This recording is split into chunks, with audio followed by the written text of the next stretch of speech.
గారు ప్రజాపాలన అంటూ ఇక్కడ ప్రస్తుతం రౌడీల పాలన నడుస్తూ ఉన్నట్టుగా చాలా స్పష్టంగా అర్థమవుతుంది. సందీప్ రెడ్డి అనేటువంటి ఉట్కూరు సందీప్ రెడ్డి అనేటువంటి వ్యక్తి ఈరోజు ఒక నయా నయీం ఆత్మతోటి పెట్టయిపోతూ గతంలో అదే రెడ్డి సామాజికం సంబంధించినటువంటి విజయరెడ్డి అనే వ్యక్తిని హత్య చేయడం, దానిలో జైలుకు పోవడం ఇవన్నీ కూడా జరిగినాయి. ప్రస్తుతం 2 రోజుల క్రితం యాదగిరి యాదవ్ను ఎవరైతే ఉన్నారో నామినేషన్ వాళ్ళ వైఫ్ తో వేపిస్తా అనుకుంటున్న సమయంలో ఆయన కిడ్నాప్ చేసి చాలా నీచంగా దారుణాతి దారుణంగా మద్యంలో మూత్రాన్ని పోయించి ఆ మూత్రాన్ని తాగిపించిన ఘటన నాకు తెలిసి ఎప్పుడో గతంలో నిజాం కాలంలో జరిగినటువంటి సందర్భంలో మళ్ళీ ఇప్పుడు చూస్తూ ఉన్నాం మనం.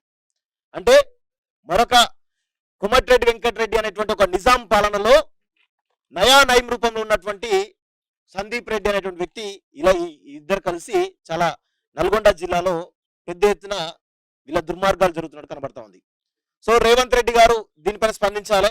మీరేదో వచ్చే తెలంగాణ గ్లోబల్ సమ్మిట్ అని చెప్పేసి ఏదో నిర్వహిస్తా ఉన్నారు, దానికి సంబంధించి మీరేదో ఫుట్బాల్ సంబంధించినటువంటి ఆ డ్రెస్ వేసుకొని ఫోటోలు తీయడానికి సమయం ఉన్నది. కానీ ఇక్కడ ఒక ఆడబిడ్డ, యాదవ్ సామాజికం సంబంధించిన ఒక ఆడబిడ్డ, అది కూడా చదువుకున్న టీచర్ గా పనిచేస్తున్నటువంటి ఒక ఆడబిడ్డ ఈరోజు పోటీ చేయడానికి సిద్ధమైతే మీ కాంగ్రెస్ పార్టీ సంబంధించినటువంటి మంత్రి కోమటిరెడ్డి వెంకటరెడ్డి అనేటువంటి నయా నిజాం, అదేవిధంగా ఆయన అనుచరుడు ఎవరైతే ఉన్నారో ఉట్కూరు సందీప్ రెడ్డి అనేటువంటి రజాకారులను కలిసి ఈరోజు ఇద్దరు కలిసి వీళ్ళను ఏ విధంగా వేధించడం అందరూ చూసినాం.